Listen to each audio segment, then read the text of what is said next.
नमस्कार, आप देख रहे हैं खबर फास्ट। सवाल आपका लेकर हाजिर हूं मैं पूजा सचदेवा। 600 दिन पूरे, कितने वादे पूरे और कितने अधूरे? ये सवाल इसलिए क्योंकि हरियाणा में गठबंधन सरकार 600 दिन का कार्यकाल पूरा कर चुकी है। इसको लेकर आज मुख्यमंत्री मनोहर लाल ने प्रेस कॉन्फ्रेंस करके सरकार के काम गिनवाए। कहा कि सरकार के दूसरे कार्यकाल के 600 दिन पूरे हो गए हैं। हमारी उपलब्धियां अपार हैं, लेकिन कोरोना की वजह से विकास की गति थोड़ी सी धीमी रही है।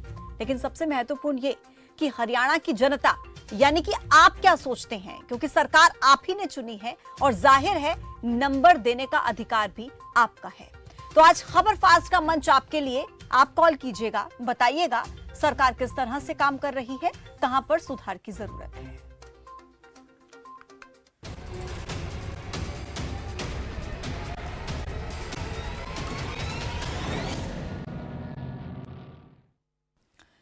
सबसे पहले कुछ महत्वपूर्ण बातों का जिक्र मुख्यमंत्री की तरफ से किया गया, उनकी बात कर लेते हैं। मुख्यमंत्री मनोहर लाल ने कहा कि 600 में से 400 दिन कोरोना महामारी की वजह से गति अपेक्षाकृत धीमी रही है, लेकिन फिर भी हमने तमाम चुनौतियों को ध्यान में रखकर 600 दिन में 1200 दिन के बराबर काम किया। मनोहर लाल ने कहा कि सरकार ने किसानों के हित में कई काम किए। प्रदेश में 11 फसलों की प्रोक्योरमेंट की जा रही है। मेरी फसल मेरा ब्यौरा योजना चलाई गई। इस बार किसानों को करीब 1800 करोड़ रुपए डायरेक्ट दिए गए, बिना किसी बिचौलिए के। इसके अलावा और कई उपलब्धियों का जिक्र मुख्यमंत्री ने किया। ग्राफिक्स के जरिए सबसे पहले आपको दिखा देते हैं क्या कुछ उपलब्धियां मुख्यमंत्री की तरफ से गिनवाई गई। 600 दिन पूरे होने पर मुख्यमंत्री का क्या कहना है। उन्होंने कहा कि हरियाणा में 4 नए विभाग बनाए गए। SYL से हरियाणा का अधिकार लेकर रहेंगे, इस बात का जिक्र भी मुख्यमंत्री की तरफ से किया गया। पानी बचाने के लिए मेरा पानी मेरी विरासत योजना चलाई। पानी को बचाने के लिए माइक्रो इरिगेशन को बढ़ावा दिया। नीति आयोग की रैंकिंग में हरियाणा नंबर 1 है, इस बात का भी जिक्र मुख्यमंत्री की तरफ से किया गया। इसके अलावा आंगनवाड़ी और आशा वर्कर्स को मोबाइल दिए, इस बात का जिक्र किया। इसके अलावा कहा कि कोरोना काल में शिक्षा विभाग को ऑनलाइन किया गया है। 8वीं से 12वीं तक के बच्चों को टैब्स हम उपलब्ध करवाएंगे। इन तमाम बातों का जिक्र मुख्यमंत्री की तरफ से प्रेस कॉन्फ्रेंस में किया गया। यानी कि कुल मिलाकर अपनी उपलब्धियां मनोहर लाल ने यहां पर गिनवाई और कहा कि संस्कृत मॉडल प्ले स्कूल से हम शिक्षा को बढ़ावा दे रहे हैं। शिक्षा क्षेत्र को जो नुकसान कोविड काल में पहुंचा है उस पर हम काम कर रहे हैं। छात्रों को लोन के लिए क्रेडिट गारंटी योजना हमने चलाई है। प्राइवेट नौकरियों में 75% स्थानीयों को नौकरी में प्रावधान, ये भी हमने इस बार ऐड किया है। MBBS की सीटों को बढ़ा करके 1800 कर दिया गया। तो इन तमाम बातों का जिक्र कुल मिलाकर मुख्यमंत्री की तरफ से किया गया। 75 साल के पेड़ों के लिए सालाना 2500 रुपए पेंशन दी जाएगी। जो तमाम बातें 600 दिनों में मुख्यमंत्री मनोहर लाल की सरकार ने की है, गठबंधन की सरकार ने की है, उन तमाम बातों का जिक्र आज मुख्यमंत्री ने प्रेस कॉन्फ्रेंस करके लेखा जोखा दिया। कहा कि हम सालों का नहीं बल्कि दिनों का रिपोर्ट कार्ड पेश करने में विश्वास रखते हैं और ये देखिए हमने 600 दिन का रिपोर्ट कार्ड जनता के सामने रख दिया है। देखिए, जाहिर है कि सरकार तो अपनी उपलब्धियां गिनवाएगी, लेकिन विपक्ष को उन तमाम उपलब्धियों में एक भी जायज नहीं लग रही है। विपक्ष की तरफ से अलग अलग बयान आए, वो भी आप देख लीजिए, उसके बाद हम चर्चा की शुरुआत करते हैं। भूपेंद्र सिंह हुड्डा ने क्या कहा, कुमारी सैलजा ने क्या कहा, तमाम आप बयान ये देखिए। जो कभी नहीं होना चाहिए था वो हुआ। भूपेंद्र सिंह हुड्डा पूर्व मुख्यमंत्री, उन्होंने ये बयान दिया। हरियाणा में रिकॉर्ड स्तर पर बेरोजगारी पहुंच गई है। अच्छा, बीजेपी जेजेपी की सरकार में क्राइम ग्राफ बढ़ा है, इस बात का जिक्र भी भूपेंद्र सिंह हुड्डा की तरफ से किया गया। प्रदेश में महंगाई ने सारे रिकॉर्ड्स तोड़ दिए। महंगाई को लेकर के भूपेंद्र सिंह हुड्डा ने सरकार पर वार किया। कुमारी सैलजा ने कहा कि 600 दिन का काम आप जनता को गिनाएं, किस तरीके का काम किया। पुरानी योजनाओं को आप बंद कर रहे हैं। सरकार के पास किसान आंदोलन का कोई समाधान नहीं है। तो इन बातों का जिक्र कांग्रेस के प्रदेश अध्यक्ष कुमारी सैलजा की तरफ से किया गया। उसके बाद रणदीप सुरजेवाला ने तो मुख्यमंत्री मनोहर लाल को विज्ञापन जीवी तक करार दे दिया। इस शब्द का प्रयोग उन्होंने मुख्यमंत्री के लिए किया। सरकार का कोई भी मंत्री जनता के बीच नहीं जा सकता। ये तमाम आरोप विपक्ष की तरफ से लगाए गए हैं। आज इन्हीं पर हम बात करेंगे। और भी कई सवाल आज इस मंच के जरिए रहेंगे जो हम पूछेंगे अपने मेहमानों से। 2 मेहमान मेरे साथ जुड़ेंगे, उनसे तमाम सवाल हम करेंगे। लेकिन फोन लाइन आपके लिए खोल दी गई है, नंबर्स पर कॉल करके आप अपनी राय दे सकते हैं, अपने सवाल पूछ सकते हैं। नजर सवालों पर जो आज इस मंच के जरिए हम पूछेंगे। सबसे पहला सवाल, 600 दिन से कितने संतुष्ट हैं आप यानी कि जनता? मनोहर सरकार के 600 दिन से कितनी खुश है जनता, कितनी संतुष्ट है जनता? क्या लगता है कितना काम और होने की जरूरत है? अच्छा, 600 दिन तो पूरे कर लिए, लेकिन वादे कितने पूरे किए और कितने वादे अधूरे रह गए? इस पर भी सवाल आज हम करेंगे। कोरोना काल में कैसा था सरकार का काम, जनता बताएगी कि कोरोना काल में सरकार का काम कैसा रहा। लेकिन आखिर क्या है वजह कि विपक्ष को सरकार का कोई भी काम नहीं भा रहा। विपक्ष को लग रहा है कि सरकार ने कोई काम नहीं किया। क्या है इसके पीछे की वजह, क्या है सरकार का आगे का प्लान? 600 दिन का रिपोर्ट कार्ड तो आपने पेश कर दिया कि हमने इस तरीके से 600 दिनों में काम किया है, लेकिन आने वाले समय में सरकार का क्या प्लान है? आने वाले समय में हरियाणा के विकास को किस दिशा की तरफ सरकार बढ़ाएगी, इसको लेकर भी बात करेंगे। नंबर्स आपके टेलीविजन स्क्रीन पर फ्लैश हो रहे हैं, नंबर्स पर कॉल करके आप अपने सवाल पूछ सकते हैं, अपनी राय दे सकते हैं। मंच आपका है, आपके लिए खुला है, आप अपने सवाल पूछ सकते हैं सीधा मेहमानों से। जो बीजेपी और कांग्रेस के प्रवक्ता हमारे साथ इसमें खास चर्चा में जुड़ेंगे, मेहमान रहेंगे आज के, उनसे आपके सवाल सीधे डायरेक्ट हो सकते हैं। दो मेहमान मेरे साथ जुड़े हैं। सबसे पहले तारुफ आपसे करा देती हूँ। हुकुम सिंह भाटी हैं प्रवक्ता बीजेपी के, संजीव भारद्वाज हैं प्रवक्ता कांग्रेस के। दोनों का बहुत बहुत स्वागत है। हुकुम सिंह भाटी जी, आप ही से शुरुआत कर लेती हूँ। 600 दिन सरकार को पूरे हो गए हैं, बहुत बहुत शुभकामनाएं आपको आगे के लिए भी और अब तक के लिए भी बहुत बहुत बधाई। लेकिन क्या लगता है सरकार ने कैसा काम किया 600 दिनों में? हालांकि प्रेस कॉन्फ्रेंस के माध्यम से मुख्यमंत्री ने तमाम चीजों का जिक्र कर दिया है, लेकिन ब्रीफ में आप क्या कहेंगे, किस तरीके का काम सरकार ने किया? पूजा जी देखिए, जो पिछला समय रहा, मुख्यमंत्री जी ने भी कहा है, लगभग 400 दिन 600 दिनों में से कोरोना का समय रहा, लेकिन उसके बावजूद भी सरकार ने पूरी तत्परता से, तल्लीनता से, मेहनत के साथ माननीय मुख्यमंत्री जी, उप मुख्यमंत्री जी और पूरी कैबिनेट और पूरा प्रशासन जिन्होंने काम किया और हर वर्ग के लिए काम किया, जितनी भी सरकार की योजना है उनके लोगों तक पहुंचाने का काम किया। अगर मैं अब उनमें से एक ही गिनवाऊं कि नीति आयोग ने भी ये माना कि हरियाणा जो तरक्की और खुशहाली की राह में सबसे आगे है और उन्होंने प्रथम हरियाणा प्रदेश को दिया। ये एक बहुत खुशी की बात है। देखिए, विपक्ष बातें उठाता है, लेकिन वो बातें जो प्रासंगिक नहीं है, केवल और केवल अपने को बचाए रखने के लिए बातें उठाना, उसका कोई अर्थ नहीं रह जाता। इसके अलावा महामारी में जो कोरोना का ये पीरियड रहा, जिस तरह से देखिए, कुछ चीजें नेचुरल है कि भाई कोई व्यवस्था 100 लोगों के लिए और वहाँ 500 लोग आ जाएं, वहाँ पर 1000 लोग आ जाएं, तो कहीं ना कहीं व्यवस्थाओं में दिक्कत आती है। लेकिन उसके बावजूद भी सरकार ने कोरोना पीरियड में, चाहे प्रथम रहा हो चाहे दूसरा रहा, और बहुत तत्परता से काम किया और उसको काबू करने का काम किया। उसके बाद न्यूनतम समर्थन मूल्य, वो मुखर्जी तो एक गाना भी उन्होंने बहुत अच्छा बनाया कि एमएसपी बढ़ बढ़ के मिलेगा, मंडी यूं ही चलेगी। आज मंडी भी है, एमएसपी भी है और हर फसल का दाम बढ़ा करके, चाहे खरीफ हो रबी हो, उसका दाम सरकार ने दिया है। ये गन्ने का सर्वाधिक रेट हरियाणा प्रदेश में है, सर्वाधिक रेट। ठीक है सर, तमाम उपलब्धियां आप गिनवा रहे हैं, लेकिन कुछ और महकमे हैं जिन पर बात करना बहुत ज्यादा जरूरी है, उनसे जुड़े भी मेरे सवाल आपसे रहेंगे। दो दर्शक मेरे साथ जुड़ गए हैं, सबसे पहले उनके सवाल ले लेते हैं। रणवीर है रोहतक से। रणवीर जी, स्वागत है आपका। नमस्कार पूजा जी। जी नमस्कार। पूजा जी, हमारे भाटी साहब कह रहे हमने फसल के रेट इतने बढ़ा दिए। अरे महंगाई तो देखिए कितनी हो गई, बोलते एमएसपी इतने बढ़ा दिए। एमएसपी की गारंटी क्यों नहीं देते आप? एमएसपी कर रहे। आपने कोरोना काल में देखा, लोगों को ऑक्सीजन नहीं मिली, दरख्तों के नीचे, पेड़ों के नीचे पड़े थे, प्राइवेट ऑक्सीजन लगाए, प्राइवेट हॉस्पिटलों ने लूटा। दवाइयों के रेट क्या थे, आपने कोई कंट्रोल किया? भाटी साहब, आपने किसी हॉस्पिटल का निरीक्षण किया? आप गए कहीं भी जा रहे थे तो वहाँ पर अव्यवस्था और फैला रहे थे, क्योंकि हम पहले अनाउंसमेंट करके जाएंगे। अरे जाना होता तो चुपचाप जाओ, जाकर देखो वहाँ पर केयर टेकर वार्ड के अंदर जाते थे या नहीं जाते थे।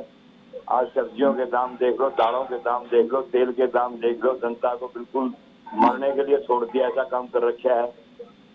ठीक है, दूसरा, बहुत शुक्रिया आपका जुड़ने के लिए और अपनी राय रखने के लिए। बहुत शुक्रिया आपका रणवीर जी। और भी दर्शक जुड़ रहे हैं, समय की कमी रहती है तो सबके सवाल लेना जरूरी है। प्रेम है करनाल से। प्रेम जी, स्वागत है आपका।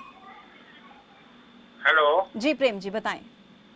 मेरा नंबर। हेलो मैडम, मैं भी बीजेपी का मेंबर हूँ। बीजेपी वर्ष ये पूछिए, इन्होंने बीपीएल परिवारों को लिए कर दिया, सभी के लिए कर दिया, लेकिन ये मीडियम परिवार है, उनका क्या होगा?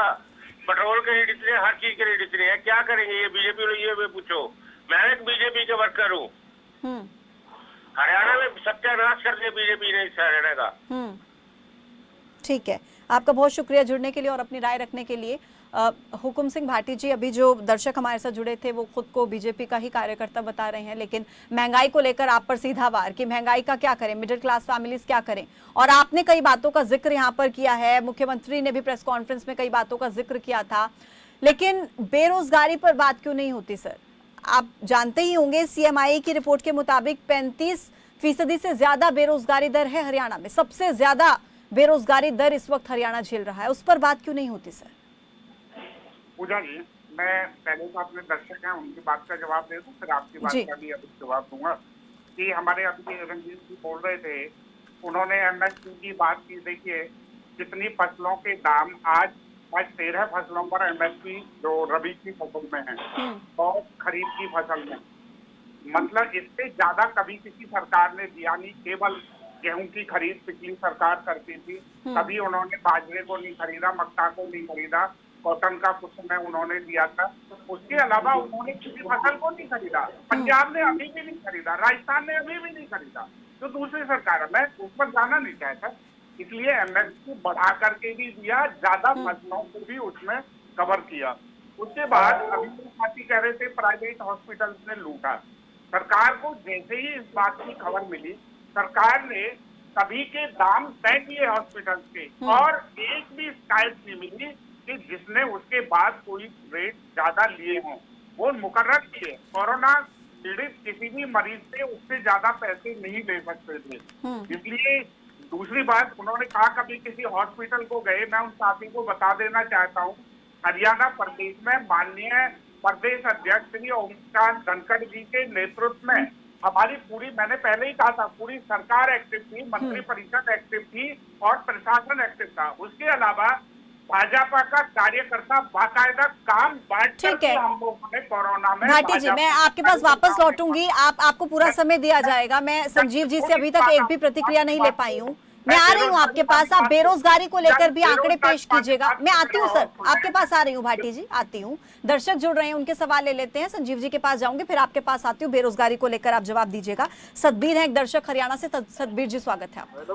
मैडम, ये बीजेपी वालों से पूछ रहा है कि ये गुड़गांव में है ना, कितनी जनसंख्या है, कितनी जनसंख्या है, उसमें एक हॉस्पिटल नहीं है। इनका 10 आदमी एडमिट, कोई बीमार हो जाए तो एडमिट नहीं कर सकता। तो इनसे पूछो कि ये हॉस्पिटल कब बनाएंगे। गुड़गांव में एक छोटा हॉस्पिटल भी नहीं है, एक 20 बेड का हॉस्पिटल है गुड़गांव पूरे इतनी जनसंख्या में। इनको पूछो ये कब इसको पूरा कर सकते हैं कभी।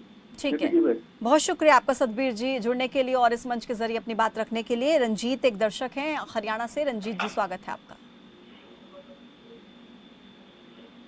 रंजीत जी, मेरी आवाज मिल पा रही है आपको?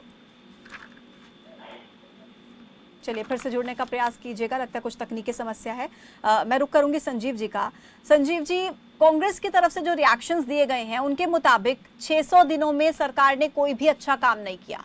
एक सिंगल काम भी कांग्रेस को ऐसा नहीं लगता कि सरकार ने अच्छा किया हो। कुछ योजनाओं के नाम मैं यहाँ लेना चाहूंगी। मेरा पानी मेरी विरासत, मेरी फसल मेरा ब्यौरा, क्रेडिट गारंटी योजना, 75% रिजर्वेशन प्राइवेट जॉब्स में हरियाणा के युवाओं को। अच्छा, कोविड के समय में अप्रैल में जून का संपत्ति कर माफ कर देना, कोविड एक्स ग्रेशिया योजना, BPL परिवारों में जिसने अपनों को खोया है उनको 2 लाख की मुआवजा राशि, कोरोना वॉरियर्स को 5,000 रुपए, ऐसी कई सारी चीजें हैं जिनका जिक्र मैं यहाँ पर कर सकती हूँ।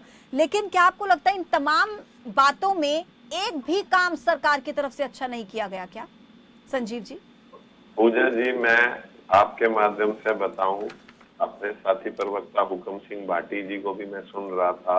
आप देखें जितने भी दर्शक आप ले रहे हैं, सारे पूरे प्रदेश के अंदर क्या पूरे देश के अंदर त्राही त्राही मची हुई है।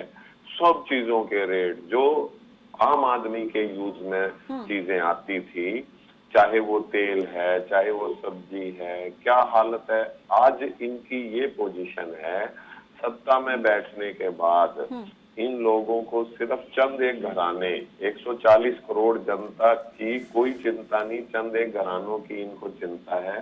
बार बार ये कहते हैं हमने ये योजना बना दी, ये कर दिया, वो कर दिया। कभी इन्होंने ये नहीं बताया कि देश के 15-20 घरानों के कितने कर्जे माफ कर दिए, उसकी अवध में 140 करोड़ जनता को क्या दिया है। आज आप देखें भूखमरी, महिलाओं के प्रति जो आज इतने उत्पीड़न की घटनाएं हो रही हैं, वो प्रदेश, हमारा प्रदेश आज नंबर 1 पे है महिलाओं के उत्पीड़न की घटनाओं पे। महिला अपराध को छोड़ के अपराधों की भी सूची में नंबर 1 पे है। ये मैं नहीं कह रहा, ये देश के आंकड़े बता रहे हैं। लेकिन कि एनसीआरबी के आंकड़े तो ये बताते हैं कि क्राइम रेट में गिरावट आई है हरियाणा में। ये कौन सा आंकड़ा बताता है? अपने मुंह मियां मिठू पूजा जी ये बन रहे हैं। संजीव जी, आप अपराधों में हरियाणा नंबर 1 पे है। 7 महीने में किसान सड़कों पे इतने मर रहे हैं। इनकी 7 साल की अगर वो देखें तो हर साल एक ऐसी घटना हुई है, चाहे वो जाट आंदोलन, किसी वो क्या डेरा सच्चा सौदे का मामला हो, उसमें भी औरतों को, बच्चों को कैजुअलिटी हुई। हर चीज में, हर उसमें इनका कौन सी उपलब्धि ये गिनवाते हैं, सिवाय ये बताने संजीव के जी, देखिए कल हरियाणा में अपराध को लेकर के कल हमारा मुद्दा रहा था। बीजेपी के प्रवक्ता हमारे साथ जुड़े थे, उनसे बात चल रही थी, तब भी उन्होंने इस बात का जिक्र किया कि कांग्रेस के समय में जो हाल था उससे तो काफी ज्यादा सुधार है। एनसीआरबी के आंकड़े बताते हैं कि हरियाणा में क्राइम रेट घटा है। राम राज्य तो वो खुद कह रहे थे, राम राज्य तो हम नहीं कह सकते कि आ गया है, लेकिन कांग्रेस के समय से ज्यादा बेहतर स्थिति है अभी। आज 7 साल बाद भी पूजा जी इनको कांग्रेस के नाम की मदद लेनी पड़ रही है। 7 साल की बेहतर ये होगा कि ये तो बहुत लंबी बहस हो जाएगी। 10 मिनट आपके चैनल पे मिलते हैं हम लोगों को। इसके बाद में ना जाते हुए ये अपने 7 साल की उपलब्धियां गिनवाएं। आज लोगों की क्या हालत है। 33% ये एक्साइज ड्यूटी चार्ज कर रहे हैं लोगों से। कांग्रेस के टाइम में कितनी थी? मैं तो ये कहता हूँ, ये बोलते हुए जरा सा भी सोचते नहीं कि ये क्या बोल रहे हैं। ठीक है, मैं लौटती हूँ संजीव जी, आपके पास मैं आती हूँ वापस। दर्शक 2 जुड़ रहे हैं मेरे साथ। रमेश है हरियाणा से। रमेश जी, स्वागत है आपका। नमस्कार जी मैडम, ये है बीजेपी वाले की एमएसपी कितना बढ़ा दिया? सर, अपने टीवी का वॉल्यूम कम कर लीजिए प्लीज। नमस्कार मैडम। सर, एक बार फिर से जुड़ने की कोशिश कीजिएगा क्योंकि आपके टीवी का वॉल्यूम बहुत हाई है, आवाज बहुत लेट मिल पा रही है। अजीत है एक दर्शक दादरी से। अजीत जी, स्वागत है आपका। हाँ, नमस्ते जी नमस्कार। मेरा ये सवाल था कि मेरा लड़का है विकास, उसकी घरवाली जो है ना, मैं राजस्थान में नौकरी करती है। वो कोरोना पॉजिटिव हो गई थी, न तो वहाँ कोई इलाज हुआ और न हरियाणा में कोई हमने टेस्ट करवाया। हमने गुप्ती टेस्ट करवाया, वहाँ पॉजिटिव पाई गई। दोनों, लड़का और वो अंबिका, जो नौकरी करती है, और एक मेरी बच्ची पोती, ना हमने कुछ यहाँ मिला। ठीक है, आप इलाज को लेकर बात कर रहे हैं। आपका बहुत शुक्रिया जुड़ने के लिए और बातचीत करने के लिए। कांग्रेस के प्रवक्ता और बीजेपी दोनों के प्रवक्ता यहाँ पर बैठे। अगर राजस्थान से कुछ दिक्कत है तो मुझे लगता है कांग्रेस के प्रवक्ता, उनको थोड़ा ध्यान देने की जरूरत है और सरकार भी ध्यान दे इस तरफ। खैर, मैं आगे बढ़ूंगी। हुकुम सिंह जी, यहाँ पर कांग्रेस से कंपैरिजन करने की मुझे लगता है कोई स्थिति नहीं है। कांग्रेस को जनता ने नकार दिया, तभी आपको चुना। अगर संतुष्ट नहीं थी जनता तो आपको चुन लिया, लेकिन आपने इतने समय में क्या किया? सवाल ये है, महंगाई को लेकर आमजन परेशान है। आमजन बार बार इस बात की गुहार लगाता है कि महंगाई कम होनी चाहिए। कोरोना काल में जिस तरीके की मार लोगों पर पड़ी है, रोजगार लोगों के छिन गए हैं, उसके बाद महंगाई की मार, जाहिर सी बात है ना, आमजन तो सवाल उठाएगी। अगर आप यहाँ पर कोविड की स्थिति की बात करेंगे, शिक्षा क्षेत्र की बात करेंगे, तमाम कृषि क्षेत्र की बात करेंगे, लेकिन आम आदमी जिसका जो चाहता है 2 वक्त की रोटी खाना, पेट्रोल डीजल के दामों में इजाफा अगर हो रहा है तो वो जाहिर सी बात है ना, सवाल आपसे करेंगे। सर, पूजा जी, वैसे आपने काफी कुछ खुद ही एक उसका जवाब भी दिया है और वाकई जनता ने नकारा, इनको किनारे कर दिया। और वो साथी ठीक कह रहे हैं, जनता परेशान नहीं है। हमारे कांग्रेस के प्रवक्ता कह रहे थे बड़े परेशान है, जनता परेशान नहीं है, कांग्रेस परेशान है क्योंकि कांग्रेस को कोई ठिकाना नहीं मिल रहा। पूजा जी, नीति आयोग की रिपोर्ट को ये नकारते हैं, के बाद अभी आपने खुद आंकड़े दिखाए और वो आंकड़े बोलते हैं, क्योंकि आंकड़ों से खिलवाड़ नहीं हो सकता। आंकड़े बोलते हैं कि जो क्राइम का ग्राफ है वो नीचे हुआ है, उसको ये नकारते हैं। सर, आंकड़े ये भी बोल रहे हैं कि हरियाणा बेरोजगारी में नंबर 1 है। आंकड़े ये भी बोल रहे हैं। सुनिए, पहले भी एक सवाल आया था, बेरोजगारी का आंकड़ा वो प्रदेश में बेहतर, जो बेरोजगारी नहीं है, इनकी CMI की, जो कांग्रेस का एक नेता चलाता है उस कंपनी को, उसका CEO है, डायरेक्टर है, बहुत सारी डिबेट हो चुकी है, उसकी रिपोर्ट को लेकर के ये बात करते हैं, नीति आयोग को ये नकार देते हैं। जो देश की एक सर्वोच्च संस्था है जिसमें इतने लर्नर बुद्धिजीवी लोग हैं, उसको ये नकारते हैं। जो कांग्रेस का एक आदमी और केवल जो कांग्रेस के लिए काम करता है, उसकी रिपोर्ट को लेकर के ये देश में और प्रदेश में हाई अलर्ट मचाने की कोशिश करते हैं। इसलिए कांग्रेस का कहीं कोई स्टैंड नहीं जमता। कांग्रेस के पास कुछ उपलब्धि नहीं है अपने समय की। आज जो उपलब्धियां हैं वो इनको गले से नहीं उतरती, इसलिए इनका कहीं कोई, यानी आप ये कह रहे हैं कि आंकड़े गलत हैं और हरियाणा में लोगों को रोजगार मिल रहा है, यही कह रहे हैं आप? बिल्कुल, निश्चित तौर पर आप देखिए, कोरोना पीरियड में निश्चित तौर पर एक बहुत बड़ा सफर भी किया है लोगों ने, और उसके बावजूद भी हरियाणा में, चाहे आप इंडस्ट्रियल की बात आप देखिए, कोरोना का जो दूसरा चरण था, इसमें इंडस्ट्री को बंद नहीं होने दिया, बिजनेसों को थोड़ा थोड़ा करके चलाया गया, उनका 50% थोड़ा करके वो, इसीलिए आपने देखा होगा हरियाणा से एक भी किसी लेबर की जो मजदूरी का काम करते हैं उनका पलायन नहीं हुआ। ये सरकार की बहुत बड़ी उपलब्धि है। उसके अलावा सरकार ने चाहे खाने की व्यवस्था, दूसरी व्यवस्थाओं के लिए काम किया। हुकुम सिंह जी, तस्वीरें बोलती हैं, जमीनी सच्चाई बोलती है, हकीकत बोलती है। ठीक है, आप लोग बेहतर काम कर रहे हैं, सरकार का काम है अपनी उपलब्धियों को गिनवाना, लेकिन मजदूरों ने पलायन नहीं किया, सब लोगों को रोजगार मिल रहा है। मुझे लगता है थोड़ा सा इस पर होमवर्क करने की जरूरत है, क्योंकि अगर सब कुछ हो रहा है फिर तो आगे कुछ करने की जरूरत ही नहीं है। संजीव जी कुछ कह रहे हैं, आ रही हूँ मैं आपके पास। संजीव जी बोलिए। 1 मिनट में ये बात जरा पूरी करूंगा। ठीक है, पूरी कीजिए। कभी भी एक्सपीरियंस होता है, कभी भी पूर्णता नहीं होती, इसलिए ऐसा नहीं है नहीं करने की जरूरत। हम तो कहते हैं अभी और भी करने की जरूरत है, हम और भी आगे काम कर रहे हैं। सरकार हमारी हरियाणा प्रदेश में और देश में काम कर रही है।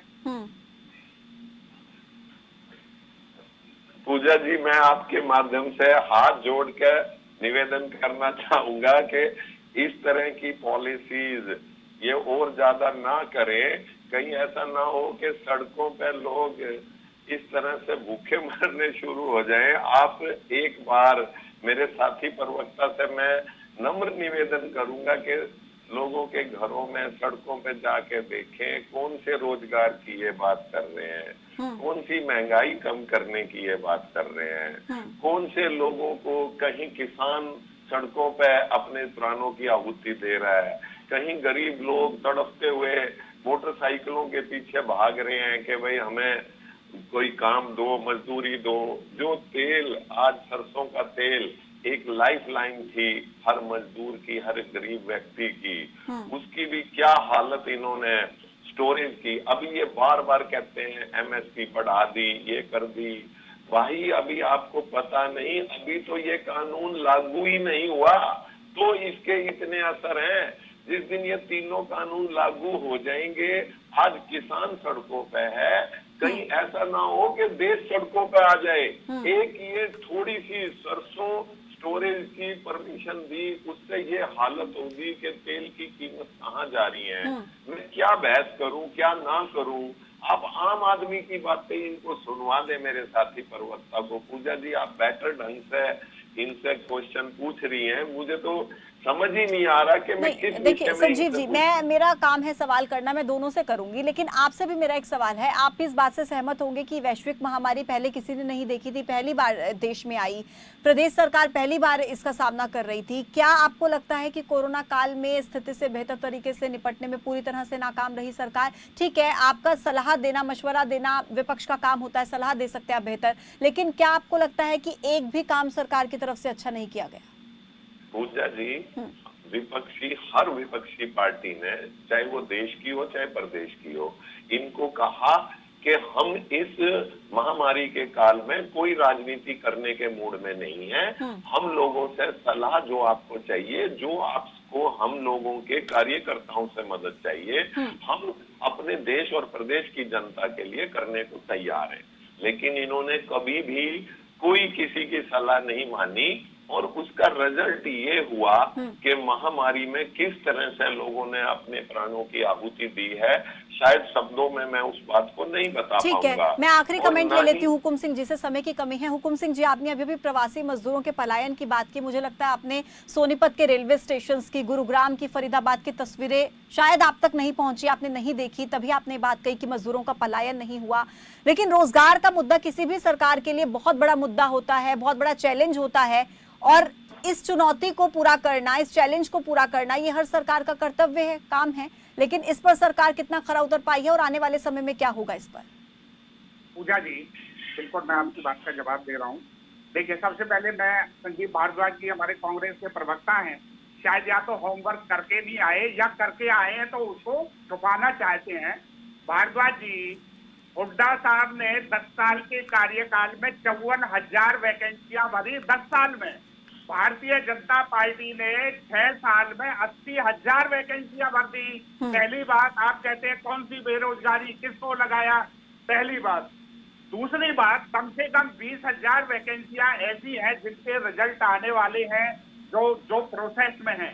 ये मैं वो बता रहा हूं जो सरकार ने किया है। आपको नहीं गले उतरेगा क्योंकि आपकी फितरत ही कांग्रेस की ऐसी है। दूसरी बात, आप किसान आंदोलन की बात करते हैं, ये किसान आंदोलन नहीं, ये उनका आंदोलन है जो केवल अपने स्वार्थ के लिए लड़ रहे हैं। कांग्रेस सर, मैं माफी के साथ रोकना चाहूंगी, मेरे पास समय की थोड़ी सी कमी है, मुद्दा बहुत बड़ा है, लगभग और काफी देर तक बात हो सकती है इस पर। माफी के साथ रोकना चाहूंगी। आपका बहुत शुक्रिया मेरे साथ इस खास चर्चा में जुड़ने के लिए और तमाम सवालों के जवाब देने के लिए। तो देखिए, आरोप प्रत्यारोप राजनीति का हिस्सा है, लेकिन विकास रुकना नहीं चाहिए। राजनीति अपनी जगह, लेकिन प्रदेश का विकास अपनी जगह, जिससे किसी भी हालत में समझौता नहीं किया जा सकता। विपक्ष कितनी ही सरकार की किरकिरी कर ले, सरकार कितनी ही अपनी सराहना कर ले, लेकिन फाइनल जजमेंट तो आपका ही होगा। आप बेहतर जानते हैं कि सरकार कैसा काम कर रही है। सवाल आपका, मैं मेरे साथ अभी के लिए फिलहाल इतना ही। अपडेट्स के लिए आप जुड़े रहिए खबर फास्ट के साथ। नमस्कार।